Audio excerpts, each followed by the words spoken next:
Right, afternoon guys, just a quick a quick update really from where we're at. I know I look a bit tired and that today, but I didn't really get much sleep. First night on, it's about that last session I want to talk to you about. It's now, it's a local gravel pit to me. It used to be the mine that the miners' strike took place at Orgreave. It's a pit just at the side of that called treeton dyke. Now it's just been stopped with, I think it's either 1,500 or 2,500. I ain't exact sure on the number. I ain't bothered. A bream. Well, I am bothered. I will be honest with you. I am bothered.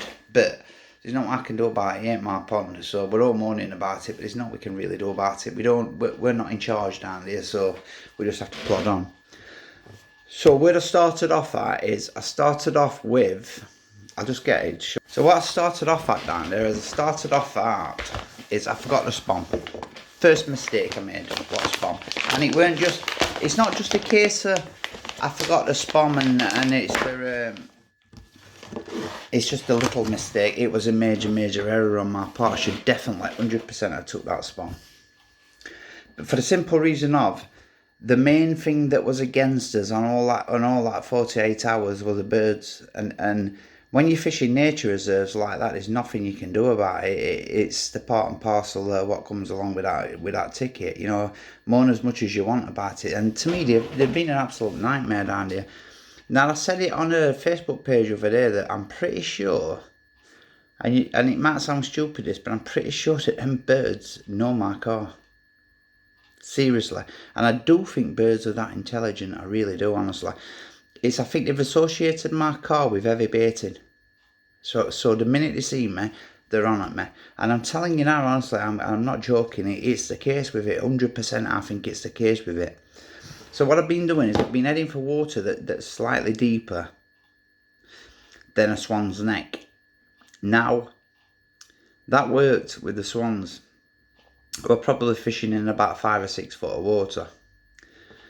But that doesn't help combat the coots and tufted ducks, which can dive up to a tufted duck can dive. I've had tufted ducks hooked in, I think deepest is about 32 foot on Rover Valley. So it just shows you how deep they can dive, and that was plumbed. I think it was 32 foot. I've got that written down somewhere. I think it's 32 foot. It's over 30 foot anyway.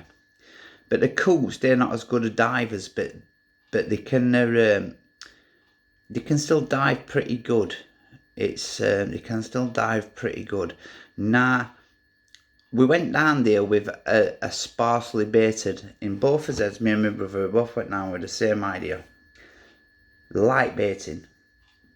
It was still cold. It was, I think it got down to, weatherman said it was 2 degrees, but when we woke up the next morning, my mat was stuck to the actual decking that it was on, and the net, when I lifted the net up, it was solid. So and a thickish coating of frost over bivvy. So I'd say it was a little bit colder than 2 degrees. It was freezing.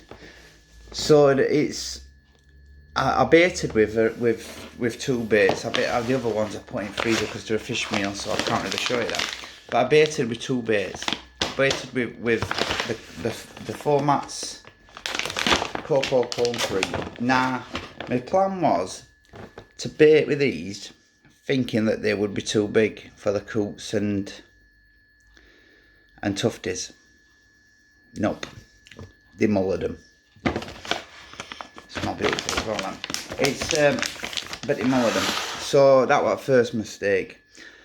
But the major mistake I made was that spawn. This was what I needed to bait with, and it's crumb. It's done it down there all the time for me, and I was gutted when I realised I'd forgot it. And I even come back, because I come back to get some stuff that we needed to take back down with me about 8 o'clock in the morning. Got back down there for about 8:30, 8:45. And when I come back, I come back for the spawn, which I forgot, and the other rod, which I've also forgot. So I forgot the main 2 things I come back for. Nah, if I would have took this, I think it could have made the difference between catching and not catching. I will be honest with you, and I think it's solely the reason that we didn't catch it, because when I've been baiting with this right through since about last November, I've been baiting right through to yesterday. Yesterday was the first session, and it's my third ever overnighter on there. I've done 224s, a 48, and then that 48, so it's like 4 sessions. Now what I notice when I'm baiting with that crumb is, as long as it is a really fine crumb, they get bored very, very fast at diving for it. It's too much energy, even though it's a high protein bait, it's a milk protein bait and a nut protein bait, and there's a lot of goodness in it. They get very, very, it takes a lot of energy to dive, even in shallow water, for crumbs. And not only that, there's a lot of gulls on there, so the gulls can't dive. A gull can't dive, so what it does is it follows the diving birds very closely, and it will always stick with the diving birds. It's the reason when people say they don't like gulls, gulls are my friend when I'm fishing, for the reason of they will harass birds like tufted ducks and coots and even mute swans, to the point that they will move off bait because they get harassed that much, because they'll dive, pick a bait up in the beak, and the minute they come up, that gull comes down and it attacks it until it drops it, and then it will drop out of air, and it probably gets under about a foot, 12 inch, 18 inch, to get that bait. But most of the time it misses it unless it takes it directly out of that bird's beak. So the gulls actually were in our favour, and it did definitely harass the hell out of that coot. But they just got that, the coots got that blatant. And let's not forget, by the way, guys, that these birds have gone through a mildish winter, but we're classing it as a mildish winter, but it's still been cold enough to shut down most of the natural food down there, and most of the natural food down there is way down on the pit bottom, and it's very hard to find, and there's not much weed as well, so they need weed. When they're diving down, they're taking in weed. They'll take in a big mouthful of weed, swallow it, get the goodness out of the weed, and then shit the weed out. The reason they're crapping all the time, birds are crapping all the time, is it's the weed they're crapping out and they're keeping in the things like freshwater shrimp, bloodworm, all the goodness, nymphs and caddis and all that. It's stuff like that they're keeping in. So I think that was definitely it's learning where you went wrong on these sessions, and I knew it. I knew the minute I'd forgot that spod rod, and I saw, and I kind of forgot, because I ain't been since last October-ish, November. I kind of forgot just how bad the birds are on there. Let's not forget it's a nature reserve. First and foremost, it's a nature reserve. Then after that, it's a boating lake. Then after that, it's fishing.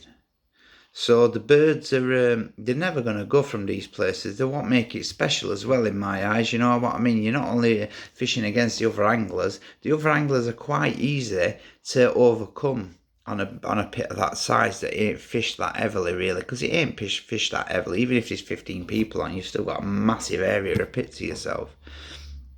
So I've been thinking about what you see, during the night it got through the day we weren't getting no interest whatsoever. They had beep beep beep, nothing whatsoever. So I thought to myself, you see, you start second guessing yourself and you start thinking what's wrong, when really there's nothing wrong at all. So if you're watching this and you're new to fishing, remember this, because it's true. If you're fishing with a rig that you've had fish on before and your hook's sharp and your rig's nice and it resets and all that, you definitely need, on Treeton and places like Rother Valley where the nature reserves and there's a lot of bird life, you need a rig that is going to reset itself. Now, I used N-Trap semi-stiff. I thought there may have been odd big banks of weed and all that. It weren't. It was clear as a bell. Now, I've been baiting up and I've flung a couple of leads out and brought them back, and it's just come straight back in before this session.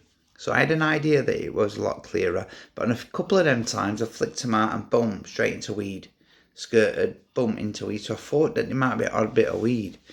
So I went with an end trap semi-stiff, boom, on her. I should have had these rigs out to show you, to be perfectly honest with you, because they're, I know a few people that watch my YouTube channels like this stuff, this rig stuff.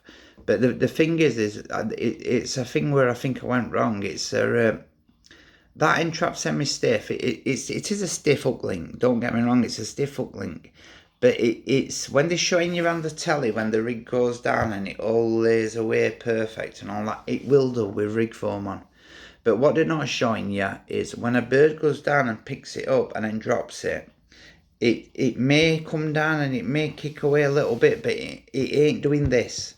It ain't doing that. It's more than likely doing this and just kicking away a bit, which may leave coils in your line, a little coil. And that's the difference between catching and not catching in my eyes, you know what I mean? So especially on this water, and they've done a lot of work chopping trees down.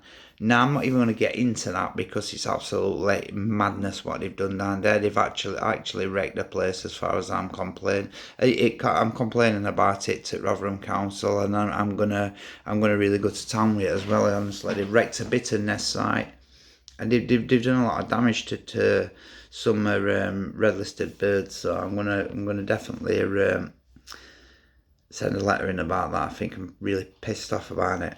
Now it's I think if I'd got away with fishing something like a mousetrap boom with a hinge rig, the original hinge rig with a stiff boom and a stiff mousetrap section, I think it would have played a lot better as resetting, because they don't. When I'm saying birds are diving on you, I mean birds are diving on you. No matter what you do, they're diving on you. You come closer in, they just blatantly, they just still come in and they'll still dive down, and then they'll spook off and then they're back in, and you can't watch it all the time. It's impossible.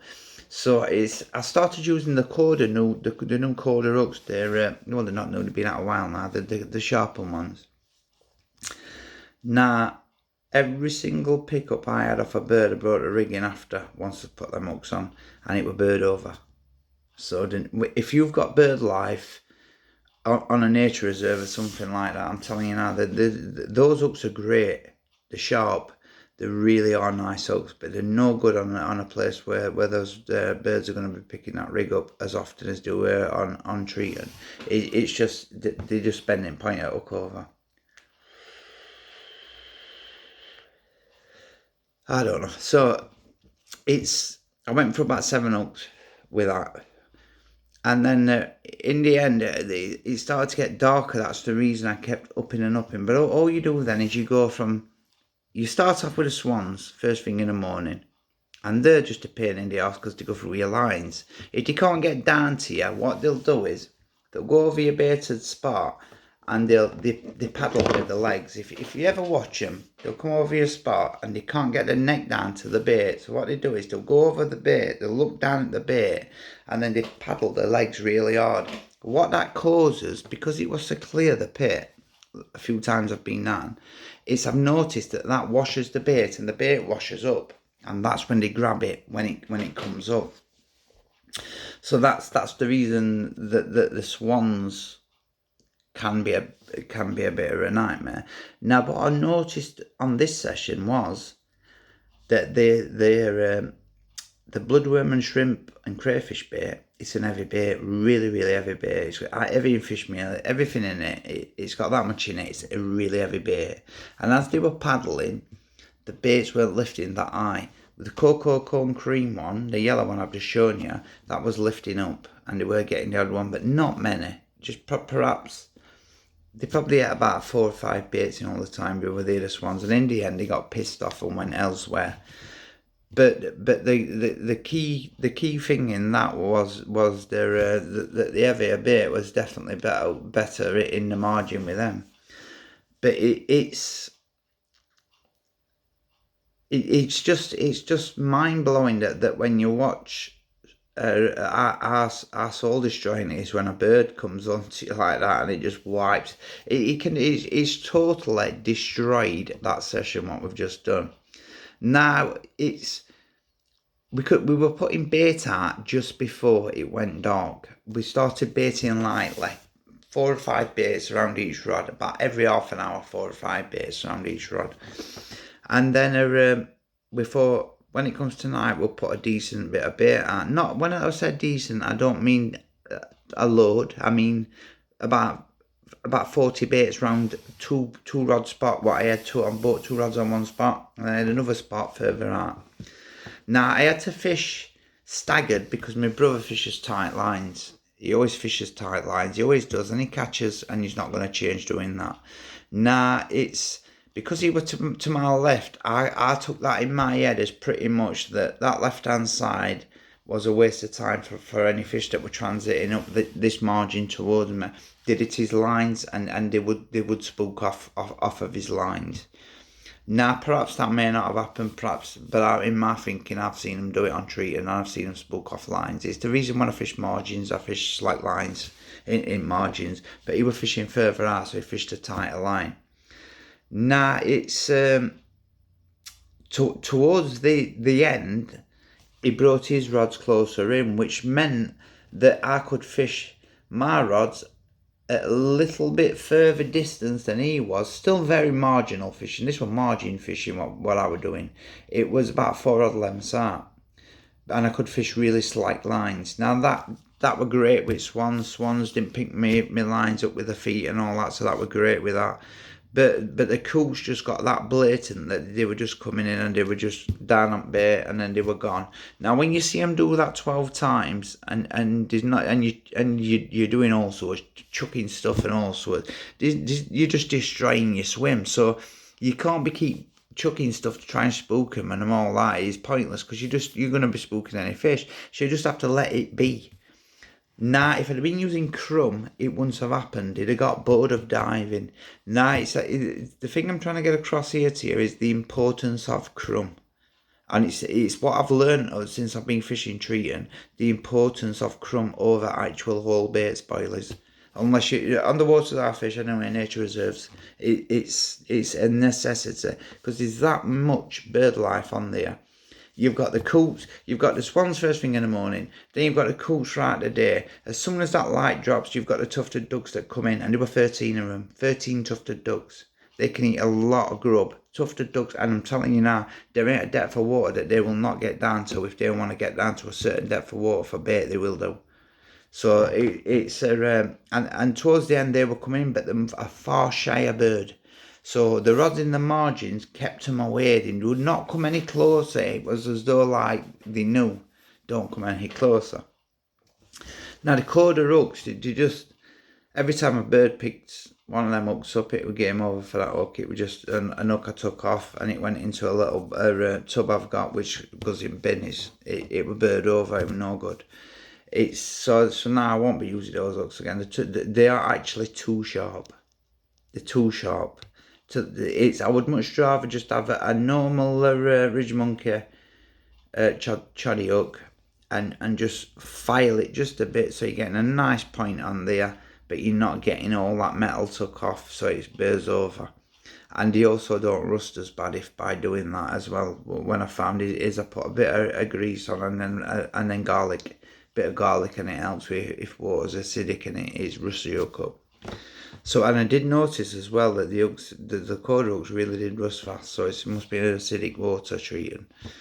But it's just a little update on that last session. It really I was expecting more than what we did. It was very, very quiet. Now the temperatures didn't help. It was cold. It was freezing. You know what I mean. But the second night it was 5 degrees and about 4 or 5 degrees at night, which kind of got me into thinking that we might have had a few takes. Now, out of both nights, the second night, the 5 degree night, I didn't have one bleep.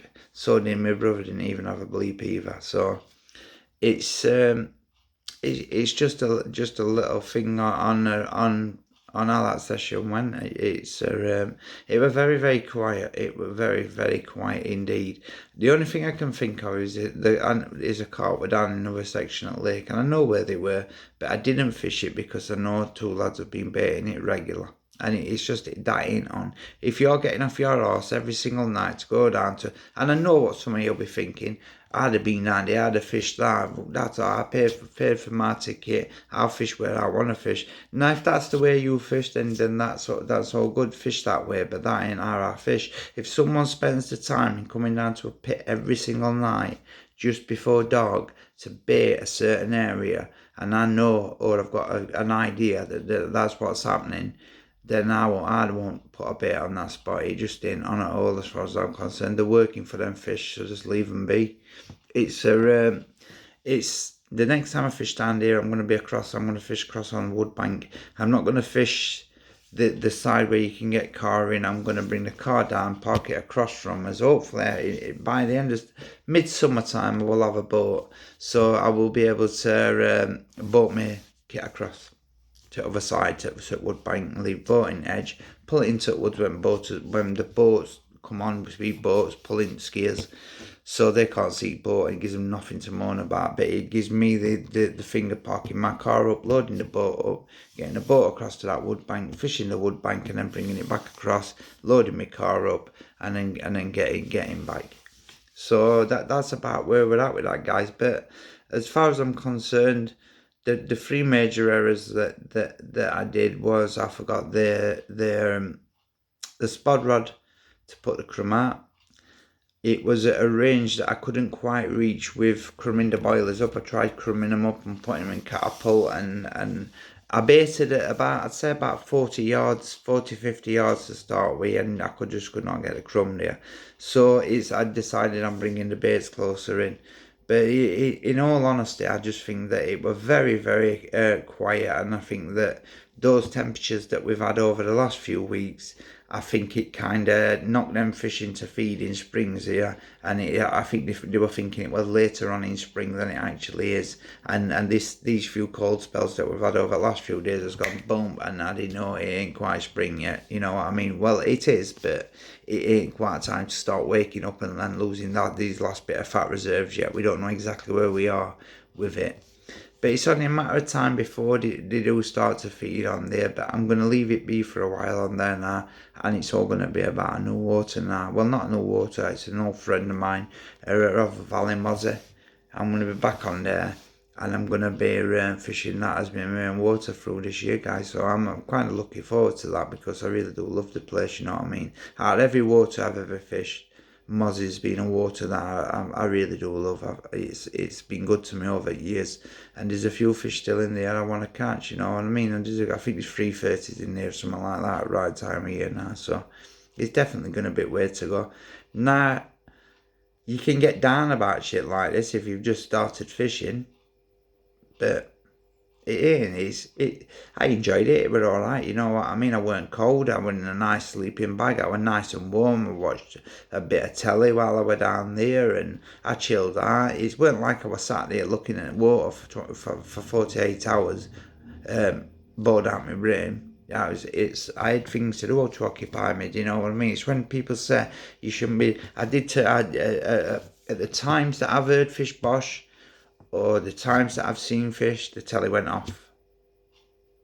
Not a sausage. So one fish, and that was when we very first turned up. We walked down to the peg, and I just saw one just moving out of the edge of the water, and it was the back end of it. I weren't sure if it was a bream or was it a carp, but it was a decent size, so it could have been a carp or a tench. Maybe even been a tench, maybe a tench, carp or bream. It could have been any of the three, but it was definitely one of them. But it had gone by the time we baited up. Now we kept getting little bursts as well with her, all the way through the first night. It was bursts of dead, and it was dead. And it kind of made me laugh, because every time I heard that, it's my brother were getting it as well, but I always wait, because I know that the rigs I use, if same with him, he only fishes one rig. He uses a wivvy pool rig.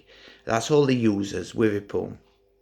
And the only way he adjusts that rig is he'll fish it on an helicopter style, or he'll fish it on a leg clip. Now I fish really with a few rigs, but 99.9% of my fishing is done with one rig. But the only difference is sometimes I'll use a stiff boom, sometimes I'll use inch semi-stiff is in rig. But the thing was, is what really made me chuckle about it is every time I heard, da, yeah, zip, and then it went dead. Zip. His zip on his bit. I couldn't stop laughing at one point. And then he must have been laughing at me as well, because it went, da, zip, zip. And in 10 minutes, like, zips going up and down. But it's we got out there, we got some fresh air, we had a nice barbecue, and it's just good to get out, you know what I mean? It's definitely got me hungry to get back out there. Now next week I'm going to do Langworth Day. I want to fish, I want to catch a few fish, and it's a place to do it's Langworth. So it is at Langworth next week. So we're going to be coming for you. So Clifford, we're on his way. See you later, guys.